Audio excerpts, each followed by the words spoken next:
So those plans will be scrapped. Current plans, some property owners would have been forced to make expensive upgrades in just 2 years' time. For a semi-detached house in Salisbury, you could be looking at a bill of £8,000. And even if you're only renting, you'll more than likely see some of that passed on in higher rents. That's just wrong. So those plans will be scrapped. And while we will continue to subsidise energy efficiency, we'll never force any household to do it.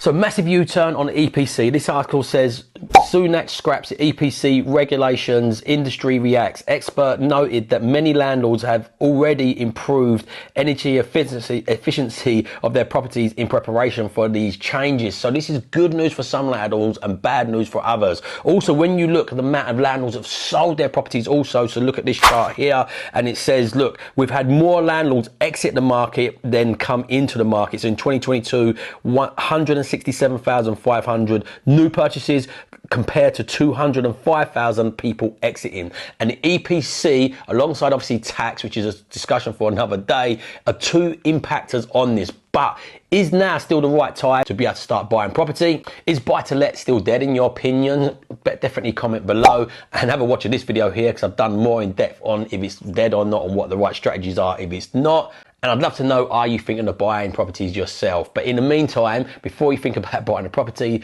please think about smashing that like button, because it really does help this channel. You can just see it in this article here. I don't want to sell, but I have to. Why Britain buy-to-let dream is dying. Rising interest rates are just the latest in a literary, I'm not sure if I said that correctly, of woes of upending the rental market, and a few will be able to ride out the storm. And again, why I've been a remote property investor is because these have got much larger yields in there, and they're riding this storm a lot better than the properties in the south. So I'm Harvey, remote property investor. I went from 5 deals in 5 years to nearly 50 deals in 2 years, changing 4 things in my business by doing deal sourcing, BRR, social media, and ultimately educating myself. And obviously I've built up a portfolio, a decent sized portfolio, not as big as some, but it's around 3.5 million. Large proportion of my stock as ex-local authority. I've got a small proportion of Victorians, and the Victorians are the ones going to be really sticky and trouble. But I didn't rush out changing my EPCs and trying to update them, because in my head I was like, I can't believe the government can force this in a few years time. So I'm going to wait till we get close, because I believe there'll be grants or something they come in, whether they change it, they put in grants, it's going to be too difficult for them to enforce it. So I'm going to hold my cut. If I've got to change it now, and I've got to change it to the time, it doesn't matter if I spend the money now or close to the time. When I was buying new properties, I was putting this in mind and getting them up to speed, and I was factoring that into my buying costs. But on my old existing stock, one, a lot of them was ex-local authorities, but number two, the ones that was far behind, I was like, I'm going to wait to see if there's grants and stuff that comes out. So I held off on it because I thought, I can't see this happening. But I've done another little trick. On my ex-local authorities, there's a little hack that not many people understand. Let me show you this hack, because I've done this little hack and upped some of mine from a D to a C just without doing really nothing. So let me show you this.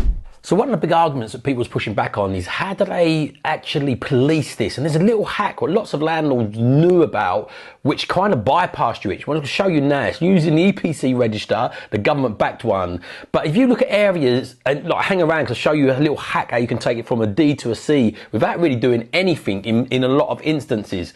But areas like Darlington and Stoke-on-Trent and places like this with high proportion of Victorian properties was really going to struggle with this new law coming in. So we look at properties like this in Darlington, we look at the EPC on this, it is an E, and they're saying you could get up to a C. And then if you go onto the register, cool little hack here, if you want to find this postcode, if you go onto broadband speed and you say what is my current speed, to find that out, they have to find out your,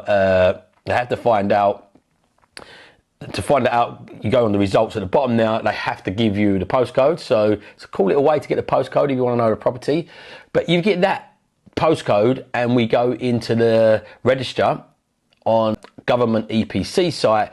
Let's paste that postcode in. So let's go back DL30H. So we type in that postcode, and on the street you can see this ranges from an E to a C to a D. And this is the hack a lot of landlords been doing. Like, if you can find a street that's maybe got a longer list of properties on here, what you look for is, okay, this one's got a C. What has happened to this property to give it a C? So in here you can see, like, cavity walls assumed, Solid brick walls assumed, very poor, but this guy still give it a C. So what a lot of people are doing is they're going to the bottom of this register, finding out the details of this guy, Stroma Certification Limited, and you phone them up to do the certificate. Because if you go to this next guy who give it an E, you can often see this is a completely different person. So we go way to the bottom here.